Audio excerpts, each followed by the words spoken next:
en voyage. Puisque nous nous quittons ce soir, mon cœur fait son apprentissage. C'est pas un voyage guimauve qu'on vous propose, malgré la musique qui nous met dans un... Non, c'est plutôt un voyage tonique. Direction la Tasmanie, où vous nous aviez emmené déjà la semaine dernière. Oui. On continue. On continue. Alors, parce que l'île vaut le coup. Voilà, on a fait un reportage en 2 temps parce que l'île vaut le coup. Elle est très loin. On a 17 000 km d'ici quand même. Je vais peut-être pas y aller toutes les semaines. Au sud de l'Australie, tiens, on va regarder la carte. Vous voyez, donc c'est au sud de l'Australie, à 200 km au sud de Melbourne. C'est un État australien, le plus petit des États australiens, qui est grand comme 2 fois la Bretagne et qui a sa propre identité. Effectivement, donc on a fait un petit portrait la semaine dernière. Avant de poursuivre, je vais quand même vous faire un petit rappel de ce qu'on a vu la semaine dernière. Donc on a vu que la Tasmanie a, dans un premier temps, été peuplée de prisonniers britanniques, que c'est une sorte de prison à ciel ouvert. Une colonie pénitentiaire, ça s'appelait. Voilà. Les récidivistes étaient envoyés dans le bagne de Port Arthur, qui est aujourd'hui un lieu commémoratif, un lieu historique. Et puis on a aussi fait un petit tour dans la capitale, Hobart, et on a surtout visité son musée, le Mona, qui est très très important pour la Tasmanie, puisque 35% des touristes vont en Tasmanie pour voir ce musée, avec une collection qui va du classique au contemporain. Puis on a vu également la faune. Christelle voulait absolument voir le diable de Tasmanie, elle m'en parle depuis tout à l'heure. Le voilà. Attention Christelle, il y a un diable derrière vous. Le diable de Tasmanie, qu'on appelle diable animal parce endémique, un cri terrifiant. Très particulier. Terrifiant, vous seriez terrifié. Donc on y retourne. On y retourne, on va voir la nature. Le patrimoine là, on a tout un volet sur la nature parce que c'est très très important là-bas, ça prend beaucoup de place et vous allez voir, c'est très beau.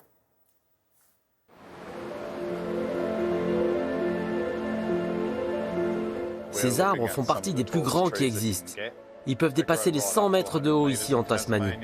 Des eucalyptus avec la tête dans les nuages, ou encore des pins huons presque immortels. Celui-ci est vieux de 500 ans, mais d'autres, encore plus loin dans la forêt, respirent depuis 3000 ans. Nous sommes dans une forêt unique au monde. La nature, c'est ce qui fait venir les gens. C'est un environnement tellement apaisant que là, ils parviennent à se détendre réellement. Alors certains passent pour un week-end, certains restent un mois, et d'autres viennent et ne repartent jamais.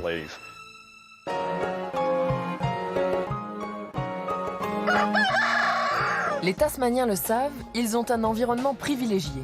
Ici, on mesure l'air le plus pur au monde.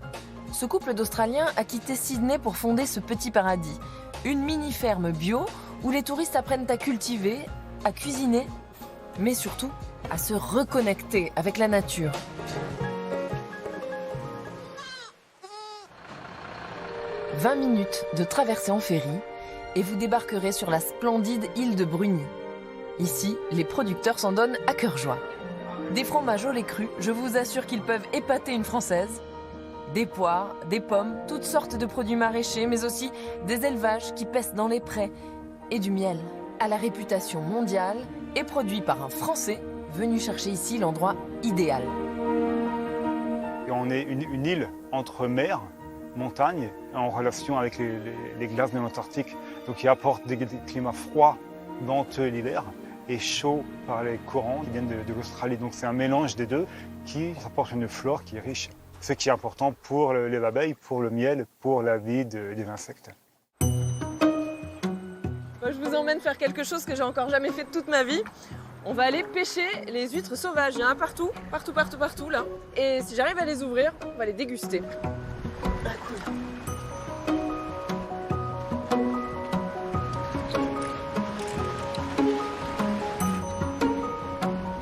Charnu, bien iodé, un vrai régal.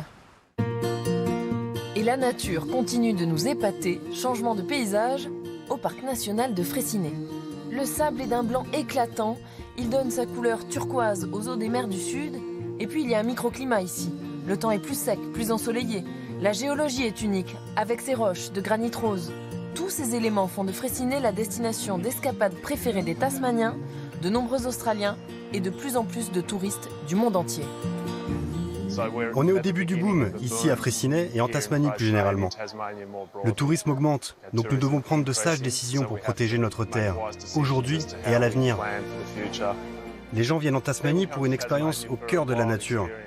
C'est une grande aventure. un mot sur cette forêt exceptionnelle. Oui.